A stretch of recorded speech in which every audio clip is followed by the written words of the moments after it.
Hello, welcome to the Colorado Office of Employment First's video mini-series promoting person-centeredness for people who provide support to youth and adults with brain injuries. This is the first video of a series of 3, and this video highlights the importance of understanding brain injuries and the power of person-centered thinking. So let's review quickly. What is a brain injury? A brain injury is any damage to the brain that disrupts how it functions. Brain injuries can fall into 2 categories. Those that people are born with are commonly referred to as congenital, and those that are sustained after birth are commonly referred to as acquired.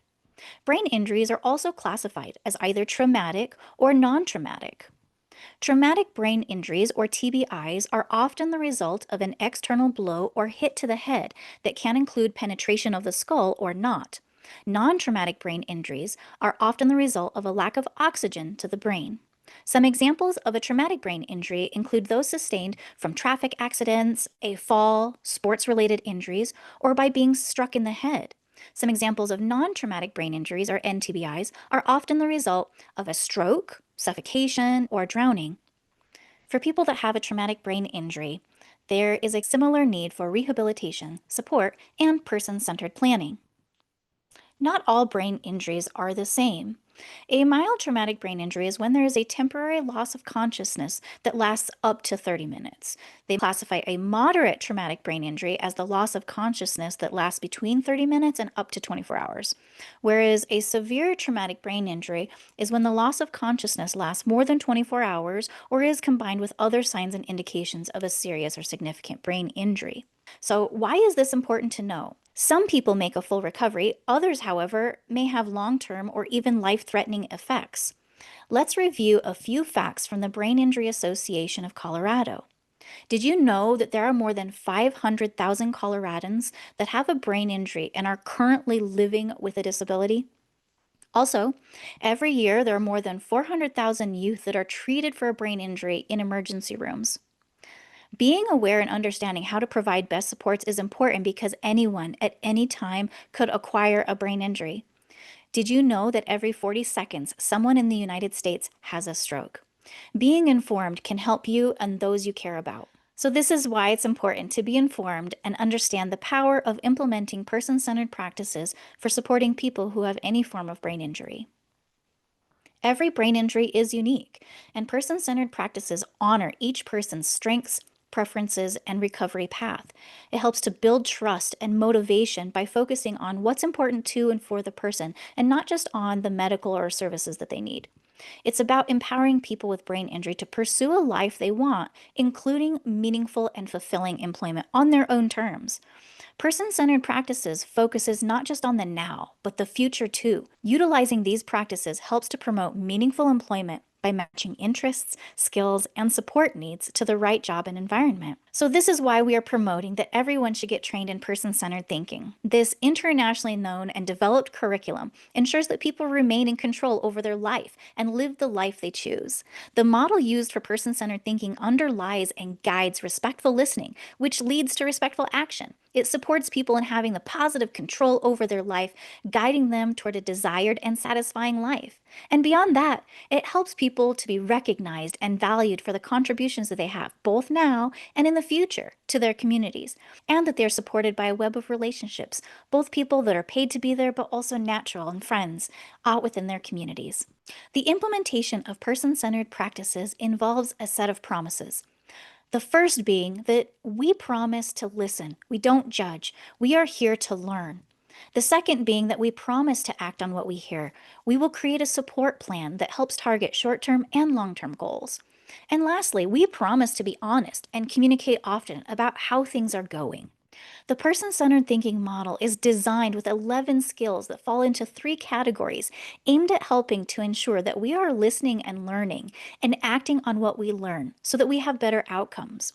We will implement our discovery and listening skills, our everyday learning skills, and some management skills to ensure a successful support plan is developed that has a positive impact on the quality of life for the person. This is how we get to learn what is important to and for the person, and that ensuring that there is a balance. We then keep this learning cycle going, where we repeat this listening and learning. We reflect as we go and we adjust our plan so that it is always reflective of the person's needs and wants. Because guess what? We all change, we all grow, and what we want today might not be what we want tomorrow. So, person-centered supports that are offered ensure that they are tailored to each person's strengths, needs, and preferences. We are working towards outcomes that move the person towards the life that they desire. All of the skills of the person-centered thinking model support learning more about what is important to a person, including what makes them happy, what makes them comforted or fulfilled, satisfied, and content.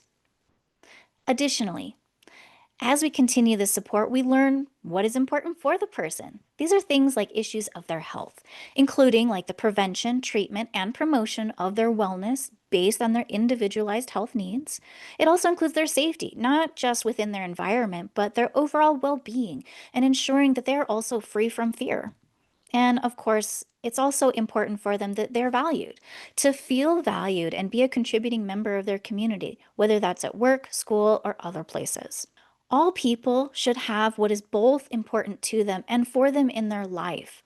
Our goal is to ensure that there is balance between what's important to and for them. And utilizing the person-centered thinking skills, it's our job to discover what supports people need to achieve this good balance so that their life is not just about keeping them healthy and safe. If a person acquired a brain injury later in life, there will be a need for a lot of supports to ensure that what is important to and for them are present. Utilizing person-centered thinking skills can help with planning for supports related to the changes they may experience in life related to former roles they had or relationships they were in and their level of independence. An acquired brain injury can disrupt life significantly, and here are a few examples. A person may no longer be able to just jump back into their school or work activities or follow the same grueling schedule. They might have to adjust their plans.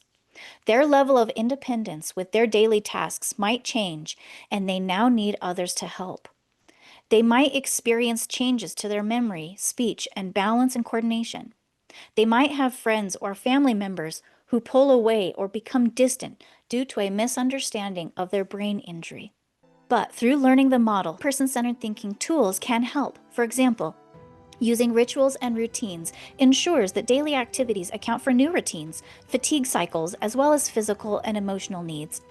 Completing a relationship map helps to clarify supporters, family, and friends who can help, and identifying gaps and support intentional connection. All of this will help understand what is important to and for the person, to explore roles of importance like their school, their community activities, and work, including the purpose and value they receive from them.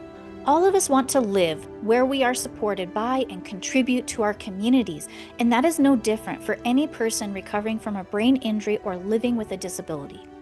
We all want to stay healthy and safe on our own terms. We all want to have what or who is important to us in everyday life, people to be with, things to do, and places to be. We all want to have opportunities to meet new people, to try new things, change jobs, to change where we live or even who we live with. And we, of course, want to have our own dreams and our own journeys. So we encourage you, if you provide support to a youth or adult with a brain injury, participate in one of our upcoming person-centered thinking training courses. They are 2 full days of training taught in person with lots of interactive activities. Submit your interest now to participate in this limited time offering to receive this training for free. The training will be available for free until June of 2026 and will have a per-person cost thereafter. So come and learn how to provide support that promotes positive control and self-direction, engage in meaningful conversations about goal setting, problem solving, and action planning, and build effective relationships that open the door to greater collaboration and planning done through partnerships. So to sign up for the training, scan our QR code or email our trainer, Dr. Tiffany Cron, at tiffany.cron@cuanschutz.edu. Thank you for watching the first video in our mini-series. Be sure to check out parts 2 and 3 that will be released in 2026. Funding for this video mini-series has been provided by MindSource as part of their community grant for fiscal year 2026 from the Colorado Brain Injury Trust Fund. Stay connected to us. To learn more about person-centered thinking or Employment First efforts, please go to employmentfirstcolorado.org. To learn more about brain injuries and MindSource, please go to mindsourcecolorado.org. The included person-centered thinking material and its content are the property of the trainer's organization and are copyrighted. Unauthorized reproduction or distribution is prohibited.